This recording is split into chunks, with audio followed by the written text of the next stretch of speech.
किसी का भतीजा होने से ये राजनीति नहीं होता है। अब वो लोग बड़े नेता हैं, उपेंद्र कुशवाहा जी और हमारे नेता आदरणीय नीतीश कुमार जी। वो दो विधानसभा जो मेरा है वो बरसाती नदियों से घिरा है। मदाड़ है, केसर है, धावा है, ये 3-4 नदियाँ। हमारे फादर श्री रामाधार सिंह गुरुआ से 90 में निर्दलीय विधायक थे। हम आपको बधाई देते हैं। 5 में जब लड़ने गया रफ़ीगंज में तो कहीं सड़कें नहीं थी, कहीं पुल पुलिया नहीं था, आवागमन में कोई साधन नहीं थी। पहला चुनाव रफ़ीगंज विधानसभा से हम लड़े।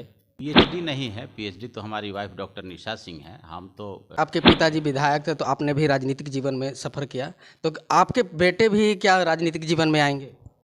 राजनीतिक सफ़र के दूसरे एपिसोड में आपका स्वागत है। आज मेरे साथ रफ़ीगंज विधानसभा के पूर्व विधायक अशोक कुमार सिंह जुट गए हैं। आज अशोक कुमार सिंह जी से बात करेंगे, उनके जीवन जो बाल अवस्था है उनसे शुरुआत करके राजनीतिक सफ़र तक के उनसे बात करेंगे। तो चलिए आप उनसे मुलाकात करवाते हैं। जी नमस्कार। नमस्कार। आपका राजनीतिक सफ़र में आपका स्वागत है और पहले अपना परिचय बतलाइए। नहीं, सबसे पहले तो हम आपको बधाई देते हैं। आप ये न्यूज़ चैनल आपने खोला है और हमारे रफ़ीगंज विधानसभा क्षेत्र के रहने वाले हैं, तो आपको बधाई, और आपके जितने व्यूअर्स हैं उनको भी बधाई। और आपने पूछा तो हमने देखिए राजनीतिक सफ़र, आपको भी पता होगा कि हमारे फादर श्री रामाधार सिंह गुरुआ से 90 में निर्दलीय विधायक थे और हम उन्हीं के बड़े लड़के हैं। अशोक कुमार सिंह मेरा नाम है। और 2000 से हम अपना राजनीतिक सफ़र शुरुआत किए और 2005 में जैसा कि आप जानते हैं कि पहला चुनाव रफ़ीगंज विधानसभा से हम लड़े, और फिर 10 में आप रफ़ीगंज के महान जनता ने हमको विधायक बनाने का काम किया। फिर 15 में विधायक बनाने का काम किया, तो 2 बार मैं विधायक भी रहा। लगातार आप 2 बार विधायक रह चुके हैं और विधायक रहने के दौरान सबसे बड़ी जो समस्या थी और जो बड़ी उपलब्धि है उन क्या आप हासिल किए? नहीं, विधायक रफ़ीगंज के महान जनता ने हमको बनाने का काम किया। उसमें हमारे आदरणीय नीतीश कुमार, हमारे नेता, बिहार के लोकप्रिय मुख्यमंत्री, 2006 में बिहार के सत्ता को संभाले। और उस समय से जो 5 से जब मैं चुनाव 5 में जब लड़ने गया रफ़ीगंज में तो कहीं सड़कें नहीं थी, कहीं पुल पुलिया नहीं था, आवागमन में कोई साधन नहीं थी। तो हमने पहला काम तो नीतीश जी के नेतृत्व में 10 में जब हम विधायक हुए तो सबसे पहले हम कम्युनिकेशन रफ़ीगंज विधानसभा में हर एक टोला को, हर एक गाँव को सड़क से जोड़ने का काम किया। जितना हमारे रफ़ीगंज विधानसभा में 2 ब्लॉक है, रफ़ीगंज और मदनपुर, दोनों प्रखंड जो मेरा है, रफ़ीगंज विधानसभा जो मेरा है, वो बरसाती नदियों से घिरा है। मदाड़ है, केसर है, धावा है, ये 3-4 नदियाँ से चारों तरफ रफ़ीगंज और मदनपुर में घिरा है। तो कोई कम्युनिकेशन नहीं था, कोई पुल पुलिया नहीं था। तो रोड के साथ साथ हम सब पुल पुलिया बरसाती नदी पे बनाने का काम नीतीश जी के सहयोग से हमने किया। और आप देखिए कि आज रफ़ीगंज का तस्वीर बदल गया है। प्राप्त जानकारी के अनुसार आपकी शिक्षा जो है पीएचडी है, तो आप प्रोफेसर रहते और इस वक्त आप डायरेक्ट राजनीति में कैसे आ गए? नहीं, पीएचडी नहीं है, पीएचडी तो हमारी वाइफ डॉक्टर निशा सिंह है। हम तो केमिस्ट्री से बीएससी ऑनर्स है, इन कॉलेज में पढ़ाई हुआ, फिर गया में हुआ, तो ये है मेरा क्वालिफिकेशन। राजनीतिक का सफ़र कैसे शुरुआत हुआ आपका? नहीं, राजनीतिक सफ़र शुरुआत हुआ, आपको बताया कि बाबूजी 90 से 95 तक विधायक थे और हमको जन सेवा का, लोगों को मदद करने का 90 से ही, जैसे कोई औरंगाबाद गया, गुरुआ विधानसभा का, रफ़ीगंज का, कोई पटना आ गए बाबूजी के जैसे विधायक थे ही, तो उनको मदद पहुंचानी है। किसी तरह का कोई काम पटना में है या औरंगाबाद में है, गया में, तो उस तरह से हम लोग काम करते रहते थे, लोगों को मदद और सेवा करते रहते थे। अगर आप फिर विधायक या सांसद बनते हैं तो आपकी सबसे पहली जो प्रमुखता होगी वो क्या होगी? देखिए, अब वो तो जनता के ऊपर है कि हमको विधायक बनाती है कि सांसद, वो तो अलग बात है। और नेता हमारा नीतीश कुमार जी का क्या आदेश होगा, क्या निर्देश होगा, वो तो पार्टी तय करेगी कि हम सांसद बने या विधायक, और जनता तय करती है। लेकिन प्राथमिकता हमेशा मेरा औरंगाबाद ज़िले का विकास का रहता है, जिसमें आपने देखा कि हमने औरंगाबाद इंजीनियरिंग कॉलेज जो सरकारी इंजीनियरिंग कॉलेज है उसको हम लोगों ने रफ़ीगंज विधानसभा में, रफ़ीगंज प्रखंड में अर्थुआ में, कासमा अर्थुआ में बनाने का काम किया। जो आप देख रहे हैं कि सुचारू रूप से बच्चे और बच्चियां पढ़ाई कर रहे हैं इंजीनियरिंग कॉलेज में। और मेरा प्राथमिकता है कि औरंगाबाद में मेडिकल कॉलेज हो, औरंगाबाद में रोजगार सृजन के तहत कुछ फैक्ट्रियां लगे, जैसे श्री सीमेंट लगा है, एनटीपीसी बना है।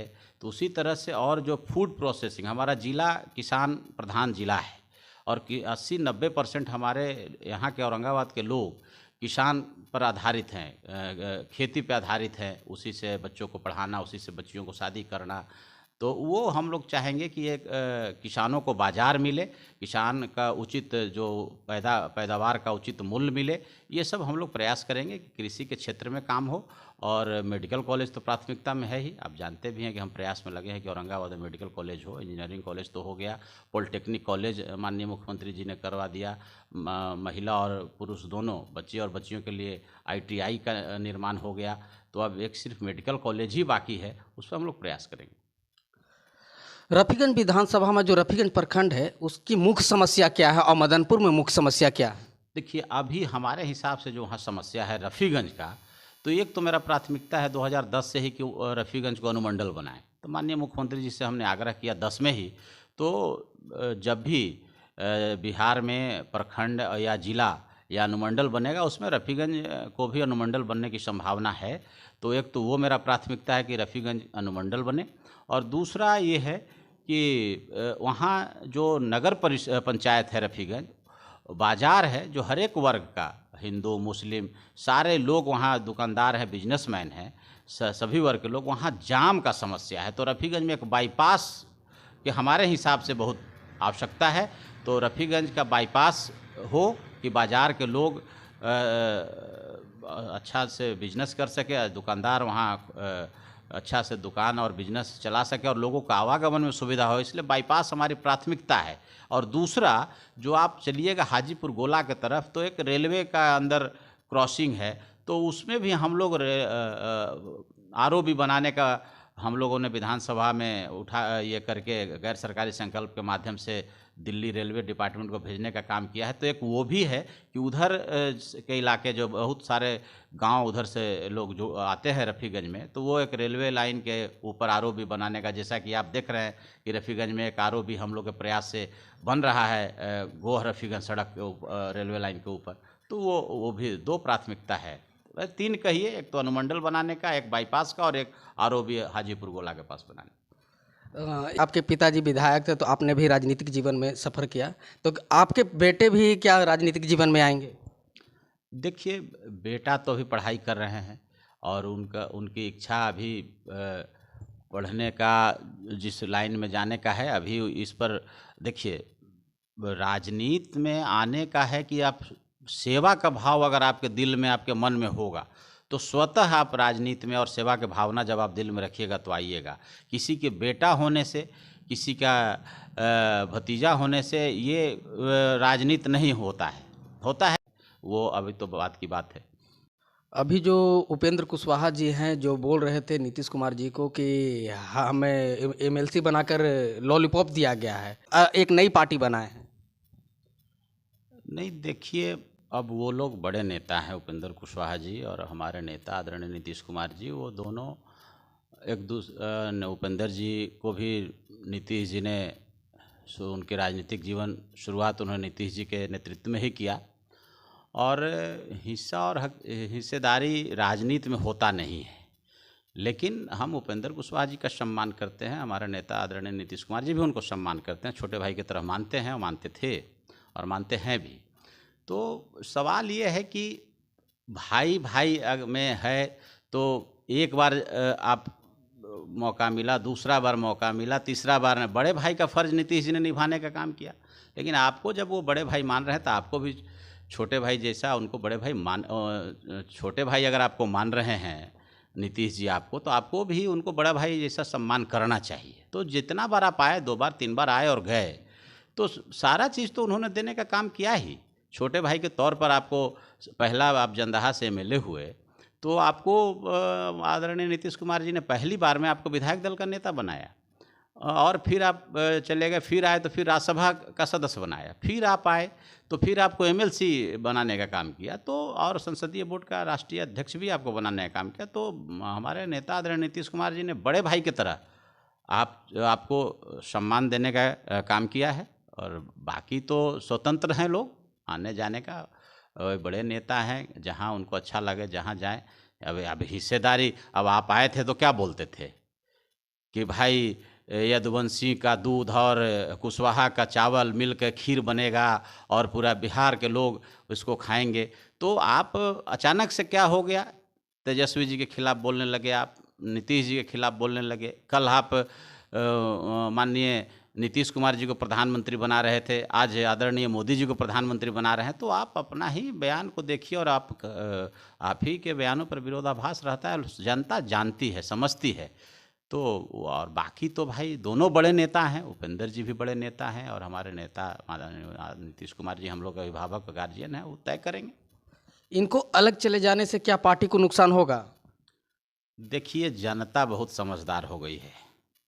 जनता समझती है कि कौन आम बिहार के जनता के लिए लड़ाई लड़ रहा है नेता और कौन अपने स्वार्थ के लिए लड़ाई लड़ रहा है। आप एक बात देखिए कि हमारे नेता आदरणीय श्री नीतीश कुमार जी बिहार के 13 करोड़ जनता के लिए 2006 से सत्ता में जब से हैं, आप देखिए बिहार कहाँ था और कहाँ चला गया। तो कितना विकास हुआ हर एक क्षेत्र में, हर एक जगहों पर, हर एक स्वास्थ्य हो, शिक्षा हो, सड़क हो, पुल हो, पुलिया हो, कानून व्यवस्था हो।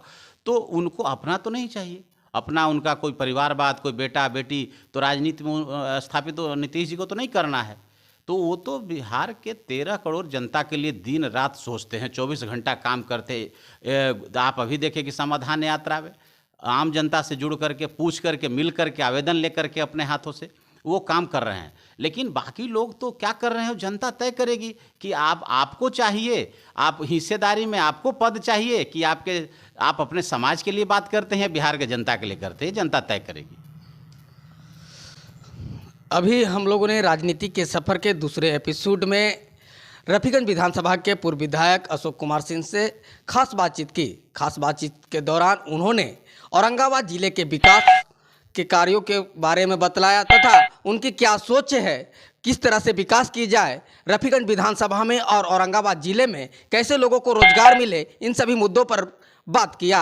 लगातार आप मेरे साथ बने रहें, पल पल की खबरों के लिए मेरे चैनल को सब्सक्राइब करें और फॉलो करें। जय हिंद।